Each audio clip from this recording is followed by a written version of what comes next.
Hey everyone, thank you for joining me on Dishing with me, Heather D. And guess what? It's November. November is the start of the holiday season. So what recipe you think I am going to show you how to make?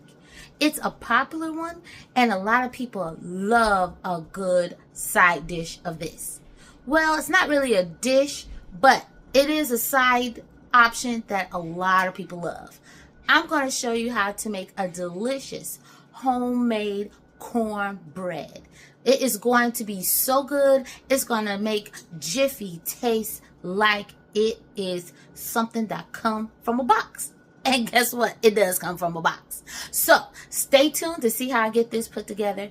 And I believe that with this recipe, you're going to want to stay away from Jiffy unless you're in the tight and you really don't feel like doing all these steps. But it's not a lot of steps. It's very simple and easy, and your family will enjoy.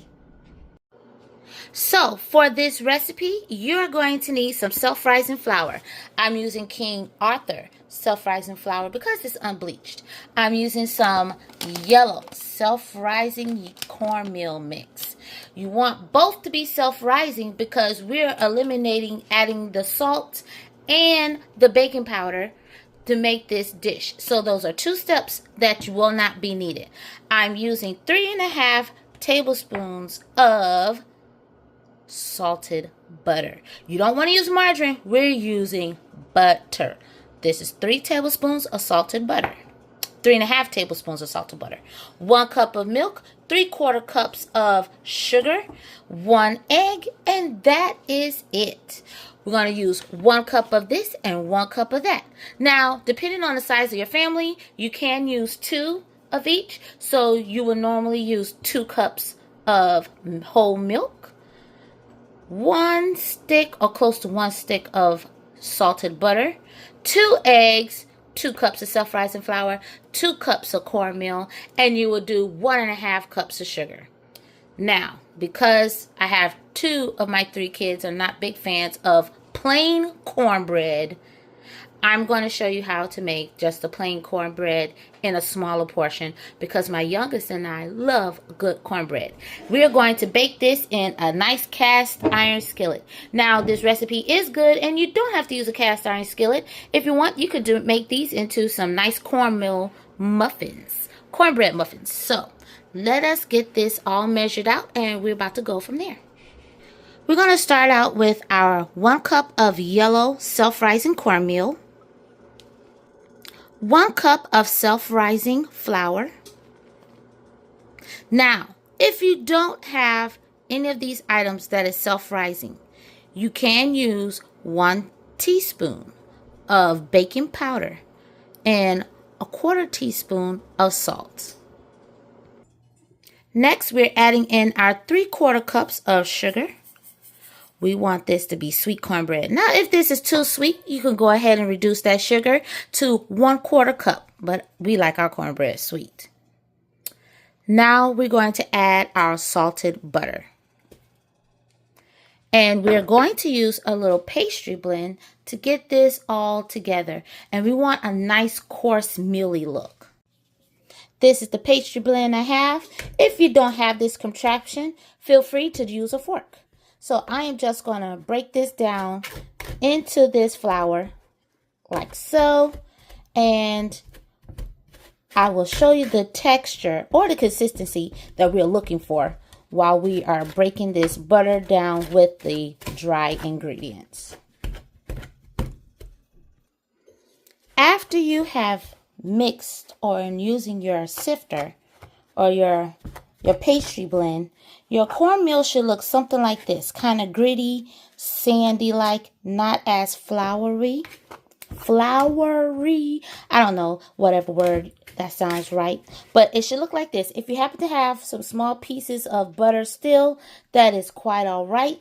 That's just going to aid to the nice, delicious flavor and the softness of the cornbread when you bake it in the oven, because those little pockets of the little butter pieces is just going to make it taste so good. So after you blend this all well using a fork. Now, if you want to make this easier, I could have cut that butter up into some pieces. It wasn't frozen. It was just refrigerated, but I was kind of lazy. So I went ahead and just used my thing. But now we're going to add our 1 egg. And I always break my egg to the side because I don't want any shells, and just in case it may have something trying to hatch that shouldn't be. And I'm going to use my milk. Now you can use buttermilk if you want. This is just regular whole milk. And then you want to get your spoon. If I can reach it. Aha. And we're going to give this a good mix. You want to mix this all together. And your cornbread batter should look something like this. Nice and creamy. Now, if you happen to see lumps, those are just the little butter pieces. And like I said, that's just going to aid in this cornbread having a very nice, delicious, buttery flavor on the inside. But it should be nice and creamy and smooth. And I have my oven preheated at 375 degrees. So what I'm going to do is get about 1 or 2 tablespoons of butter to put in here just so it can coat the inside of this iron skillet. And like I said, if you don't have an iron skillet, go ahead and just use a cornbread muffin, make cornbread muffins. Put it inside a muffin pan, or you can put your inside of a regular pan. So stay tuned and I'll get this all buttered up. Okay, this is about 3½ tablespoons of butter. I'm about to put this in the oven so it can melt and coat this skillet really well before I pour my batter inside there. Now that the butter has melted, now I am about to pour the batter into this hot skillet. Now, of course, the skillet is sitting on one of those trivias. So we're just going to pour the batter in here.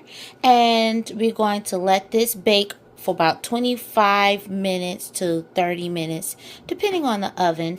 And we'll see the beautiful golden brown that is going to turn with this cornbread. Now, once you pour your batter in, what I like to do is take some of that butter and like smooth it across the top to help aid in that nice golden color and hue that's going to get when it bakes in the oven, and just make it taste really, really good.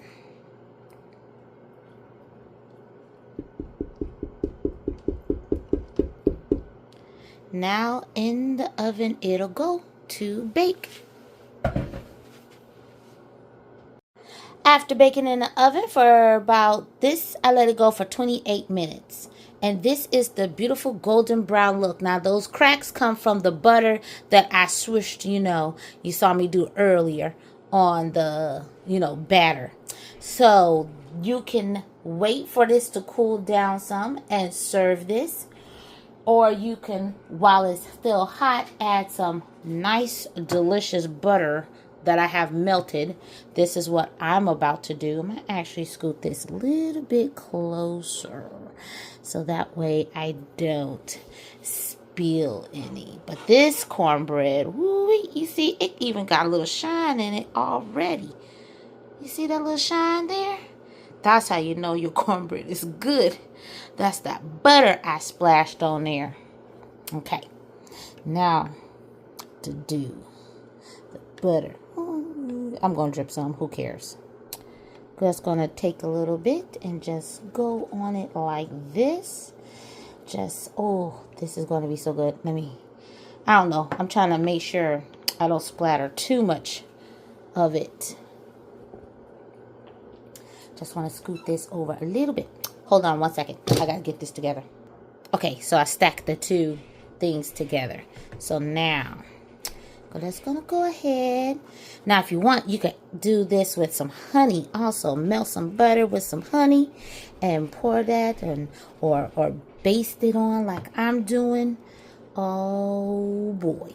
Look at that. Look at that. So good. This is going to be your go-to cornbread recipe. I guarantee. And if I sound a little different, it's because my Bluetooth, they died on me. So I have to let them charge. But yeah, this right here, Just going to spread that butter over there. You want to make sure that butter is on every little corner, every little crevice. Get that extra buttery taste. And as it cools down, that butter is soaking through those little cracks there. Like that little crack right there. Gonna soak a little butter in there. And these cracks right here, gonna soak a little butter up in there. Oh yeah, all those cracks. And you do the same thing with biscuits. And let me know in the comment section if you want to see how I make homemade biscuits. But yes, we're going to cut into this bad boy. Because I got to taste it for you. I got to taste it for you. I'm just going to spread a little bit more. Ooh, look at that. Isn't that beautiful? That beautiful golden brown. Now, this cornbread is actually going to go with the meal. I have some black-eyed peas in my crock pot here with some sausage. That's cooking slowly. That's going to cook on low all night. So, that's what this cornbread is going for. But I had to share this recipe. And that way, everybody will know how to make a delicious homemade cornbread. Now, of course, like I said, if you want to double it, you can double it. I mentioned it earlier. 2 cups of self-rising flour, 2 cups of self-rising cornmeal. You could do white cornbread. You know, the white cornmeal. I like the yellow if possible. But yes. So, I just finished. I'm going to just go ahead and pour the rest of this on here. Just go ahead and pour it on there. Just go ahead. This cornbread gonna be so good and buttery. Okay, we'll be right back to serve this up some. Okay, y'all. So you see, I already cut it, and I'm about to use my little pie thing to get it out. And so sometimes that first slice, as they say, is always the messy one. So I figured I'll go ahead and use this pie thing. Oh, it's so pretty. I don't want to mess it up. I'll be right back. And just like I said, the first paste, look, it crumbled. And I nibbled on some of them crumbs and stuff. But look at it. That cornbread. You see that? You see that dark yellow? That's where that melted butter then soaked through into the pores of it. But yeah, this cornbread is so good. And it's still pretty hot, so you really want this to set up some so that way it don't fall apart. But other than that, this recipe is going to be your go-to. So if you like this video, please click like, share, subscribe, leave a comment down below, and let me know how you like your cornbread. You like it in an iron skillet? Do you like it in corn muffin style? Do you like it fried on top of the stove? I've done that too. But thank you for watching. God bless, and you have a safe holiday, and stay tuned for another delicious recipe.